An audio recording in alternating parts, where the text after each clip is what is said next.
இவர்களுக்கு இந்த கிடையாது. இந்த இந்த இடத்துல ஒரு விஷயத்தை நான் சொல்றேன்.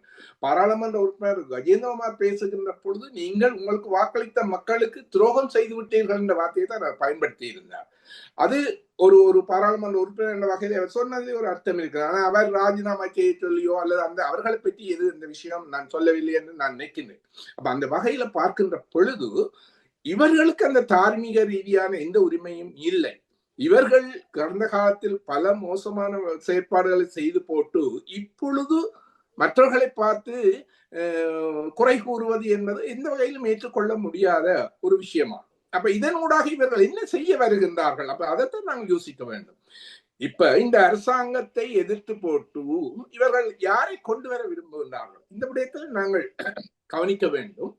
இவருக்கு சுமந்திரன் போன்றவர்களுக்கு அல்ல தமிழ் கட்சியில் உள்ள பலருக்கு ராஜபக்ஷ அல்லது அது போன்றவர்களை ஆட்சியை கொண்டு வருவது அவர்களுக்கு வாய்ப்பு என்று அவர்கள் கருதுகிறார்கள். ஏனென்றால் அது தொடர்பாக அவர்கள் எதிரான கருத்துக்களை முன்வைப்பதல்ல, பல சந்தர்ப்பங்களில் சாதகமான கருத்துக்களை முன்வைக்கிறார்கள். அதுக்கு மேலாக அவர்களுக்கு சார்பான பத்திரிகைகளும் அந்த ராஜபக்ஷ அல்லது இனி ஆட்சிகள் முன்னைய இனவாத ஆட்சிகளை பற்றித்தான் கூடுதலாக பிரஸ்தாபிக்கிறார்கள். அதேவேளை இந்த ஆட்சியை மிக மோசமாக இருப்பதை விட மிக மோசமாக எதிர்மறையான விமர்சனங்களை செய்வதை நாங்கள் பார்க்கிறோம். அப்ப இதனூடாக இவருடைய நோக்கம் என்ன? அதைத்தான் தமிழ் மக்கள் நிலையை கொள்ள வேண்டும்.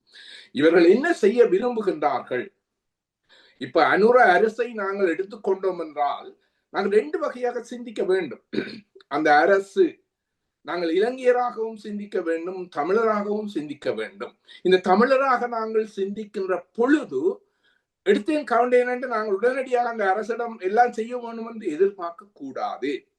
ஏனென்றால் அது ஒரு மிக ஒரு அத்திவார இறுக்கப்பட்ட ஒரு கட்டில தான் அவர்கள் இப்பொழுது இருக்கிறார்கள். அப்ப அந்த கட்டில திடீரென எல்லாத்தையும் உடைத்துக் கொண்டு புதிய கட்டிடங்களை கட்டுவது என்பது ஒரு ஒரு சாதமான விஷயமாக ஒரு ஒரு எப்படி ஒரு அறிவார்ந்த ரீதியாக நாங்கள் சிந்திக்க வேண்டும்.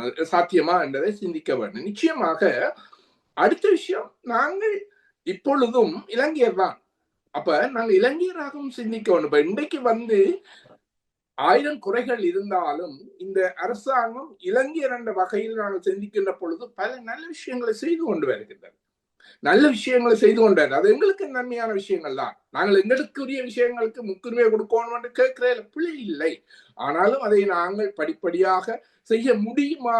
அதுக்கு நாங்கள் எப்படி ஆதரவு அளிக்கலாம் அல்லது எவ்வாறு அவர்களோட உறவை பேணி அதை பெறலாம் என்ற ஒரு அணுகுமுறையும் அவசியமானது.